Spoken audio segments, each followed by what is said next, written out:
അസ്സാം വലൈക്കും dear friends. ഇന്നത്തെ നമ്മുടെ സ്പെഷ്യൽ നിങ്ങൾ ആരും ഇതുവരെയും ട്രൈ ചെയ്ത് നോക്കിയിട്ടില്ലാത്ത ഒരു അടിപൊളി വെറൈറ്റി റെസിപ്പിയാണ്. നമ്മുടെ ഈ വീഡിയോ കണ്ടുകൊണ്ടിരിക്കുന്ന സമയത്ത് നിങ്ങൾക്ക് ഇഷ്ടപ്പെടുകയാണെങ്കിൽ ഒന്ന് ലൈക്ക് ചെയ്തേക്കണേ. അതുപോലെ തന്നെ നമ്മുടെ ഈ ചാനൽ ആദ്യമായിട്ട് കാണുന്നവരും ഇതുവരെയും സബ്സ്ക്രൈബ് ചെയ്യാത്തവരും പ്ലീസ് ഒന്ന് സബ്സ്ക്രൈബ് ചെയ്തേക്കണേ. ഞാനിടുന്ന വീഡിയോസ് ഉടനടി കിട്ടുന്നതിനായി സബ്സ്ക്രൈബ് ബട്ടന്റെ തൊട്ടടുത്ത് കാണുന്ന ബെല്ലൈക്കൺ കൂടി ക്ലിക്ക് ചെയ്തിട്ട് ഓൾ എന്ന ഓപ്ഷൻ എനേബിൾ ചെയ്യാനും മറക്കല്ലേ. ആദ്യം തന്നെ ഇതിനായിട്ട് ഒരു ബൗളിലേക്ക് 250 ml കപ്പിന് 2 കപ്പ് കടലമാവ് ഇട്ട് കൊടുക്കാം.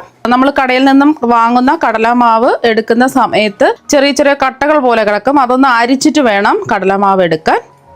ഇപ്പം ഗ്ലാസിൻ്റെ അളവിലാണെന്നുണ്ടെങ്കിൽ 2 ഗ്ലാസ് കടലമാവ് അളന്നെടുക്കുക. മെഷർമെൻറ്റ് അളവിലാണെന്നുണ്ടെങ്കിൽ 250 ml കപ്പിന് 2 കപ്പ് ഞാൻ കടലമാവ് അളന്നെടുത്ത് വെച്ചിട്ടുണ്ട്. ഇനി ഇതിലേക്ക് 2 നുള്ളു ഉപ്പ് ചേർത്ത് കൊടുക്കുക. നമ്മൾ 1 കപ്പ് കടലമാവ് എടുക്കുകയാണെന്നുണ്ടെങ്കിൽ 1 നുള്ളു ഉപ്പ് ചേർത്ത് കൊടുത്താൽ മതി. 2 കപ്പ് മാവ് അളന്നെടുക്കുകയാണെന്നുണ്ടെങ്കിൽ 2 നുള്ളു ഉപ്പ് ചേർത്ത് കൊടുക്കുക. കൂടി പോവരുത്.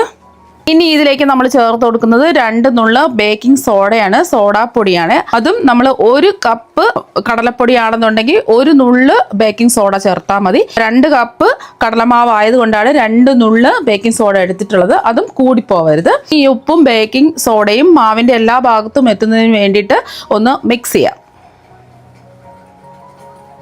അപ്പോൾ അതാ ഒന്ന് മിക്സ് ചെയ്ത് എടുത്തിട്ടുണ്ട്. ഇനി ഇതിലേക്ക് ആവശ്യത്തിനുള്ള വെള്ളം ഒഴിച്ചു കൊടുക്കാം. ഞാനിപ്പോൾ മാവ് അളന്നെടുത്ത അതേ കപ്പിൽ തന്നെ 1 കപ്പ് വെള്ളം എടുത്തിട്ടുണ്ട്. നമ്മൾ എടുക്കുന്ന ഓരോ കടലമാവിനനുസരിച്ച് വെള്ളത്തിൻ്റെ അളവിന് വ്യത്യാസം ഉണ്ടാവും. അതുകൊണ്ട് ആദ്യം നമുക്ക് ഒരു 1/4 കപ്പ് വെള്ളം ഒഴിച്ചു കൊടുക്കാം. വെള്ളം ഒരുമിച്ച് ഒഴിക്കരുത്, കുറച്ച് കുറച്ചായിട്ട് ഒഴിച്ചിട്ട് ബാറ്റർ റെഡിയാക്കി എടുക്കുക. ഒരു ദോശ മാവിൻ്റെയൊക്കെ ഒരു പരുവത്തിന് വേണം മാവ് റെഡിയാക്കി എടുക്കാൻ. അപ്പോൾ 1 കപ്പ് വെള്ളം ഫുള്ളായിട്ട് ഒഴിച്ചു കൊടുത്തിട്ടുണ്ട്. കുറച്ച് കട്ടിക്കാണിരിക്കുന്നത്, കുറച്ച് വെള്ളം കൂടി ഒഴിച്ചു കൊടുക്കാം. ഞാൻ വീണ്ടും ഒരു 1/2 കപ്പ് വെള്ളവും കൂടി എടുത്തിട്ടുണ്ട്. സാധാരണ പച്ചവെള്ളം തന്നെയാണ് എടുത്തിട്ടുള്ളത്. വീണ്ടും നമുക്ക് ബാറ്റർ ഒന്ന് കലക്കിയെടുക്കാം. അപ്പോൾ വെള്ളം എടുത്ത് ഒരുമിച്ച് അങ്ങ് ഒഴിക്കാതെ ഇതുപോലെ കുറച്ച് കുറച്ചായിട്ട് ഒഴിച്ചിട്ട് കട്ടകളൊന്നും ഇല്ലാതെ കലക്കി യോജിപ്പിച്ചെടുക്കുക. ഗ്ലാസിൻ്റെ അളവിലാണെന്നുണ്ടെങ്കിൽ നമ്മൾ ഏത് ഗ്ലാസ്സിലാണോ മാവ് അളന്നെടുത്തിട്ടുള്ളത് ആ ഗ്ലാസ്സിൽ തന്നെ വെള്ളവും എടുക്കുക. എന്നിട്ട് കുറച്ച് കുറച്ചായിട്ട് ഒഴിച്ചിട്ട് ഇതുപോലെ ഒന്ന് ബാറ്റർ റെഡിയാക്കി എടുക്കുക. ഇപ്പോഴും കുറച്ച് കട്ടിക്കാണ് ഇരിക്കുന്നത്, ബാക്കി വെള്ളം മുഴുവനും ഒഴിച്ചു കൊടുക്കുക. അപ്പോൾ ഞാൻ എടുത്തിട്ടുള്ള 1/2 കപ്പ് വെള്ളം ഫുള്ളായിട്ട് ഒഴിച്ചു കൊടുത്തിട്ടുണ്ട്. അപ്പോൾ ഞാൻ ഒഴിച്ചു കൊടുത്ത 1/2 കപ്പ് വെള്ളം ഫുള്ളായിട്ട് ഒഴിച്ചു കൊടുത്തിട്ടുണ്ട്. ദോശമാവിൻ്റെ പരുവത്തിന് ഈ ഒരു രീതിക്ക് ബാറ്റർ റെഡിയാക്കി എടുക്കുക. ഒരുപാട് അങ്ങ് കട്ടിയാവാനും പാടില്ല, ഒരുപാട് അങ്ങ് ലൂസായി പോവാനും പാടില്ല. അപ്പം 2 കപ്പ് കടലമാവിന് 1/2 കപ്പ് വെള്ളമാണ് ഒഴിച്ചെടുത്തിട്ടുള്ളത്. കടലമാവിനനുസരിച്ച് വെള്ളത്തിന്റെ അളവിനും വ്യത്യാസം ഉണ്ടാവും. അതിനനുസരിച്ചിട്ട് വെള്ളം ചേർത്ത് കൊടുത്ത് ഇതുപോലെ ബാറ്റർ റെഡിയാക്കി എടുക്കുക. പിന്നെ ഇതിലേക്ക് നമ്മൾ ചേർത്ത് കൊടുക്കുന്നത് വേണമെന്നുണ്ടെങ്കിൽ മാത്രം ഫ്രൂട്ട് കളർ ചേർത്ത് കൊടുക്കുക. ഞാനിപ്പോൾ ഒരു ഡ്രോപ്പ് യെല്ലോ ഫുഡ് കളർ ചേർത്ത് കൊടുക്കുകയാണ്. ഇതിന് പകരമായിട്ട് നിങ്ങൾക്ക് ഓറഞ്ച് ഫുഡ് കളർ ചേർത്ത് കൊടുക്കാം. അതിൻ്റെ പൊടി ഉണ്ടാവുമല്ലോ, അതാണെന്നുണ്ടെങ്കിൽ 2 നുള്ളു പൊടി ചേർത്ത് കൊടുത്താലും മതി. ഇതിന് പകരമായിട്ട് യെല്ലോ കളർ കിട്ടുന്നതിന് വേണ്ടിയിട്ട് നിങ്ങൾക്ക് മഞ്ഞൾപ്പൊടി ചേർത്ത് കൊടുക്കാം. ഒരു 1/4 ടീസ്പൂണൊക്കെ ചേർത്ത് കൊടുത്താൽ മതിയാവും. അപ്പോൾ അതാ ഒന്ന് മിക്സ് ചെയ്തെടുത്തിട്ടുണ്ട്. നമ്മുടെ ബാറ്റർ ഇവിടെ റെഡി ആയിട്ടുണ്ട്. ഈ ഒരു പരുവത്തിന് ബാറ്റർ റെഡിയാക്കി എടുക്കുക. ഇപ്പോൾ ഞാൻ ആ കടായിൽ കുറച്ച് എണ്ണ ഒന്ന് ചൂടാക്കാൻ വെച്ചിട്ടുണ്ട്. എണ്ണ ചൂടായെന്ന് അറിയാൻ വേണ്ടിയിട്ട് മാവ് ഇതിലേക്ക് ഒഴിച്ചു കൊടുക്കുക. ഇതുപോലെ ഒന്ന് ഒഴിച്ചു കൊടുക്കുക. ഇപ്പോൾ മാവ് കണ്ടില്ലേ, പെട്ടെന്ന് തന്നെ താഴ്ന്നിട്ട് പൊങ്ങി വന്നിട്ടുണ്ട്. എണ്ണ കറക്റ്റ് ചൂട് ആയിട്ടുണ്ട്. ഇതുപോലത്തെ ചെറിയ ഹോളുള്ള കണ്ണാപ്പയാണ്. നമ്മൾ സ്നാക്സ് ഒക്കെ ഫ്രൈ ചെയ്തെടുത്തിട്ട് കോരിയെടുക്കാൻ ഉപയോഗിക്കുന്ന കണ്ണാപ്പ ഉണ്ടല്ലോ, അതാണ് എടുത്തിട്ടുള്ളത്. ഇനി കണ്ണാപ്പ ഇങ്ങനെ പിടിക്കുക. നമ്മുടെ ബാറ്റർ കോരിയെടുക്കുക. കപ്പിലോ ഗ്ലാസ്സിലോ അല്ലെങ്കിൽ സ്പൂണിലോ കോരിയെടുക്കുക. ബാറ്റർ ഇതായി എടുത്തിട്ടുണ്ട്. കണ്ണാപ്പ ഇങ്ങനെ പിടിക്കുക. എന്നിട്ട് ഈ ഹോളിൽ കൂടെ ഇതുപോലെ ഒന്ന് ഒഴിച്ചു കൊടുക്കുക. നമ്മളൊന്നും ചെയ്യേണ്ട, ഇങ്ങനെ വെറുതെ കണ്ണാപ്പ വെച്ചിരുന്നാൽ മാത്രം മതി. റൊട്ടേറ്റ് ചെയ്യേണ്ട ആവശ്യമൊന്നുമില്ല. കണ്ടില്ലേ, എല്ലാം പെട്ടെന്ന് പെട്ടെന്ന് പെട്ടെന്ന് തന്നെ ബോൾസ് പോലെ റെഡിയായി കിട്ടുന്നുണ്ട്. റൊട്ടേറ്റ് ചെയ്യേണ്ട ആവശ്യമില്ല. ഇങ്ങനെ വെറുതെ ഇങ്ങനെ വെച്ചിരുന്നാൽ മതി. അത് തെന്നി മാറി മാറി പൊക്കോളും, ഒട്ടിപ്പിടിക്കുകയൊന്നുമില്ല. ഫ്ലെയിം നമ്മൾ ഒഴിച്ചു കൊടുത്തതിന് ശേഷം മീഡിയം ഫ്ലെയിം വെക്കുക. 20 സെക്കൻഡ് കഴിയുമ്പോൾ ഒന്ന് ഇളക്കി കൊടുക്കുക. ഒരുപാട് അങ്ങ് മുരിഞ്ഞു പോവേണ്ട ആവശ്യമൊന്നുമില്ല. ലൈറ്റായിട്ട് ഒന്ന് നിറം മാറിയാൽ മതി. കണ്ടില്ലേ, നല്ല ബോൾസ് പോലെ കിട്ടിയിട്ടുണ്ട്. നമ്മൾ തയ്യാറാക്കി എടുക്കുന്ന ബാറ്റർ കറക്റ്റ് പരുവത്തിന് കിട്ടിയാൽ മാത്രമേ ഇതുപോലെ ബോൾസ് പോലെ ഉരുണ്ട് കിട്ടുള്ളൂ. വെള്ളം കൂടിപ്പോവാനും പാടില്ല, വെള്ളം അങ്ങ് കുറഞ്ഞു പോകാനും പാടില്ല. അപ്പോൾ ചെറുതായിട്ടൊന്ന് നിറം മാറി ചെറുതായിട്ടൊന്ന് മൊരിഞ്ഞ് വന്നാൽ മതി. ഒരുപാടങ്ങ് മൊരിഞ്ഞ് വരേണ്ട ആവശ്യമില്ല. ഇനി നമുക്ക് എണ്ണയിൽ നിന്നങ്ങ് കോരി മാറ്റാം. അപ്പോൾ ബാക്കിയെല്ലാം നമുക്ക് ഇതുപോലെ തന്നെ റെഡിയാക്കി എടുക്കാം. അപ്പോൾ ദാ ബൂന്തി ഇവിടെ റെഡി ആയിട്ടുണ്ട്. കണ്ടില്ലേ, നല്ല മുത്തുമണികൾ പോലെ നല്ല അടിപൊളിയായിട്ട് കിട്ടിയിട്ടുണ്ട്. ഇനി ഒരു പാനിലേക്ക് 250 ml കപ്പിന് 1.5 കപ്പ് പഞ്ചസാര ഇട്ട് കൊടുക്കാം. ഗ്ലാസ്സിലാണ് കടലമാവ് അളന്നെടുത്തയാണെന്നുണ്ടെങ്കിൽ ആ ഗ്ലാസ്സിൽ തന്നെ പഞ്ചസാരയും അളന്നെടുക്കാം. ഇപ്പോൾ ദാ 1.5 കപ്പ് പഞ്ചസാര പാനിലേക്ക് ഇട്ട് കൊടുത്തു. ഇനി ഇതിലേക്ക് ആവശ്യത്തിനുള്ള വെള്ളം ഒഴിച്ചു കൊടുക്കാം. പഞ്ചസാര അളന്നെടുത്ത അതേ കപ്പിന്റെ അളവിൽ തന്നെ 1 കപ്പ് വെള്ളമാണ് ഒഴിച്ചു കൊടുക്കുന്നത്.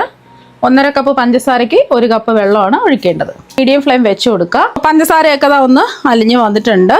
ഒരു ഒട്ടുന്ന പരുവായി കിട്ടണം, അതാണ് ഇതിൻ്റെ പരുവം. ഇതിലേക്ക് നമ്മൾ ഫ്ലേവറിന് വേണ്ടിയിട്ട് ഒരു 1/4 ടീസ്പൂൺ ഏലക്കാപ്പൊടി ചേർത്ത് കൊടുക്കാം. ഏലക്കയുടെ ആ തൊണ്ട മാറ്റിയിട്ട് ആ സീഡ് മാത്രം പൊടിച്ചെടുത്തിട്ടുള്ളതാണ്. ഇപ്പോൾ ഏലക്ക പഞ്ചസാരയും കൂട്ടി ചേർത്ത് പൊടിച്ച ഏലക്കപ്പൊടിയാണെന്നുണ്ടെങ്കിൽ 1 ടീസ്പൂൺ ചേർത്ത് കൊടുക്കുക.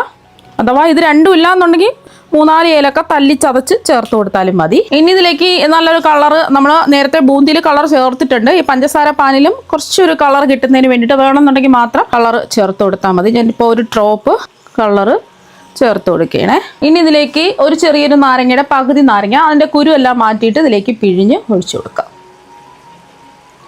പിന്നെ നിങ്ങൾക്ക് വേണമെന്നുണ്ടെങ്കിൽ കളർ കിട്ടുന്നതിന് വേണ്ടിയിട്ട് മഞ്ഞൾപ്പൊടി ചേർത്ത് കൊടുക്കാം. ഞാനിപ്പോൾ മഞ്ഞൾപ്പൊടിയല്ല, കളറാണ് ചേർത്ത് കൊടുത്തിട്ടുള്ളത്. മഞ്ഞൾപ്പൊടിയുടെ ആ കുത്തലോ ചൊവയൊന്നും ഉണ്ടാവില്ല. കളറിൻ്റെ ആ പൊടിയൊക്കെ ആണെന്നുണ്ടെങ്കിൽ ഒരു 2 നുള്ളൊക്കെ ചേർത്ത് കൊടുത്താൽ മതി. കേസരി ഫുഡ് കളർ ഉണ്ടെന്നുണ്ടെങ്കിൽ അത് ചേർത്ത് കൊടുക്കുക. പഞ്ചസാര നമ്മൾ മെൽറ്റ് ചെയ്യാൻ വെക്കുന്ന സമയത്ത് വേണമെന്നുണ്ടെങ്കിൽ 3-4 ഗ്രാമ്പും കൂടെ ഇട്ട് കൊടുക്കാവുന്നതാണ്. ആ ഗ്രാമ്പൂവിൻ്റെ ഒരു മണവും ടേസ്റ്റും ഒക്കെ ഇഷ്ടമാണെന്നുണ്ടെങ്കിൽ ഗ്രാമ്പു ചേർത്ത് കൊടുക്കാം. ഞാനിപ്പോൾ ഗ്രാമ്പു ഒന്നും ചേർത്ത് കൊടുത്തിട്ടില്ല. ഒന്ന് ഇളക്കി കൊടുക്കുക. ഒരു 2 മിനിറ്റ് ഒക്കെ ആകുമ്പോൾ പഞ്ചസാര പാനി റെഡിയായി കിട്ടും. ഇനി കുറച്ച് എടുത്തിട്ട് നമുക്ക് പഞ്ചസാര പാനി റെഡിയാകുമെന്ന് ചെക്ക് ചെയ്ത് നോക്കാം. ഇതിൻ്റെ ചൂട് മാറിയിട്ട് നോക്കാം. കുറച്ച് കയ്യിലെടുത്തിട്ട് നമുക്ക് ഇതുപോലെ ഒട്ടുന്ന പരുവാണ് നമുക്ക് വേണ്ടത്. ഒരു നൂൽ പാവൊന്നും ആയിപ്പോവരുത്. നമുക്ക് പിടിച്ചു നോക്കുന്ന സമയത്ത് ഒരു ഒട്ടുന്ന പരുവം. ഇനി ഇതിലേക്ക് ബൂന്തി ഇതിലേക്ക് അങ്ങിട്ട് കൊടുക്കാം. ടൈം കുറച്ച് വെച്ചിട്ട് എല്ലാം ഒന്ന് മിക്സ് ചെയ്തെടുക്കാം. അപ്പോൾ ഇതാ ഒന്ന് മിക്സ് ചെയ്തതിന് ശേഷം ഇതിലേക്ക് 1 ടേബിൾ സ്പൂൺ കശുവണ്ടി ചെറുതായിട്ട് കട്ട് ചെയ്ത് ചേർക്കാം. അതുപോലെ തന്നെ 1 ടേബിൾ സ്പൂൺ പിസ്ത ചെറുതായിട്ട് കട്ട് ചെയ്തും കൂടി ചേർത്ത് കൊടുക്കുക. ബദാം ചേർക്കാം, നിങ്ങൾക്ക് ഇഷ്ടമുള്ള നട്ട്സൊക്കെ ചേർത്ത് കൊടുക്കാം. എന്നിട്ട് ഒന്ന് മിക്സ് ചെയ്യുക. കശുവണ്ടി കിസ്മിസും നെയ്യിൽ മൂപ്പിച്ചിട്ട് വേണമെങ്കിൽ ഇതിൽ ചേർത്ത് കൊടുക്കാവുന്നതാണ്. ഞാനിപ്പോൾ നെയ്യിലൊന്നും മൂപ്പിച്ചെടുക്കാൻ നേരിട്ട് അങ്ങ് ചേർത്ത് കൊടുക്കുകയാണ് ചെയ്തിട്ടുള്ളത്. അപ്പോൾ പെട്ടെന്ന് തന്നെ പഞ്ചസാര പാനി ബൂന്തി പിടിച്ചെടുക്കും. ഇപ്പോൾ കണ്ടില്ലേ, ബൂന്തി എല്ലാം പഞ്ചസാര പാനി പിടിച്ചെടുത്തിട്ടുണ്ട്. ഇനി നമുക്ക് ഫ്ലെയിം ഓഫ് ആക്കിയിട്ട് ചൂട് മാറാൻ വേണ്ടിയിട്ട് ഒരു പാത്രത്തിലേക്ക് മാറ്റാം. അപ്പോൾ ഇതിന്റെ ചൂടൊക്കെ ദാ മാറിയിട്ടുണ്ട്. ഇനി നമുക്ക് എത്രയാണോ വലിപ്പം വേണ്ടത് അതിനനുസരിച്ച് ഉരുള പിടിച്ച് ഉരുട്ടിയെടുക്കാം. ചെറിയൊരു ചൂടുണ്ട്, കുഴപ്പമില്ല. ഞാനിപ്പോൾ ഒരു നാരങ്ങയുടെ വലിപ്പത്തിലാണ് ഇത് ഉരുട്ടിയെടുക്കുന്നത്. ചെറിയ ഉരുള വേണമെന്നുണ്ടെങ്കിൽ ചെറിയ രീതിയിൽ ഉരുട്ടിയെടുക്കുക. പെട്ടെന്ന് നമുക്ക് ഈസി ആയിട്ട് റെഡിയാക്കി എടുക്കാൻ പറ്റും. ഈ ഒരു രീതിക്ക് ഉരുട്ടിയെടുക്കുക. അപ്പോൾ നമ്മുടെ ലഡു എല്ലാം ഇതാ ഉരുട്ടിയെടുത്തിട്ടുണ്ട്. ചെറിയൊരു ചൂടോടുകൂടി തന്നെ ഉരുട്ടിയെടുക്കുക. ചൂട് മാറിക്കഴിഞ്ഞാൽ നല്ലോണം ഉരുട്ടിയെടുക്കാൻ പറ്റില്ല. അപ്പോൾ നല്ല സൂപ്പർ ടേസ്റ്റാണ്. പെട്ടെന്ന് തന്നെ നമുക്ക് ലഡു റെഡിയാക്കി എടുക്കാൻ പറ്റും. നിങ്ങൾക്ക് കടയിൽ നിന്നും കെമിക്കൽസ് അടങ്ങിയ ലഡു ഒന്നും വാങ്ങിക്കൊടുക്കാതെ ഇതുപോലെ വീട്ടിൽ തന്നെ ഈസി ആയിട്ട് ലഡു തയ്യാറാക്കി കൊടുക്കുക. നല്ല അടിപൊളി ടേസ്റ്റാണ്. നല്ല സോഫ്റ്റോട് കഴിക്കാൻ വേണ്ടിയിട്ട് വായിലിട്ടാൽ തന്നെ അലിഞ്ഞിറങ്ങും. അത്രയ്ക്ക് അടിപൊളി ടേസ്റ്റാണ്. വളരെ പെട്ടെന്ന് റെഡിയാക്കി എടുക്കാൻ പറ്റുന്ന ലഡു ഒരു പ്രാവശ്യം ഒന്ന് ട്രൈ ചെയ്ത് നോക്കുക. തീർച്ചയായും നിങ്ങൾക്ക് എല്ലാവർക്കും ഒരുപാട് ഇഷ്ടമാകും. അപ്പോൾ നമുക്ക് മറ്റൊരു വെറൈറ്റി വീഡിയോ ആയിട്ട് വീണ്ടും കാണാം. താങ്ക്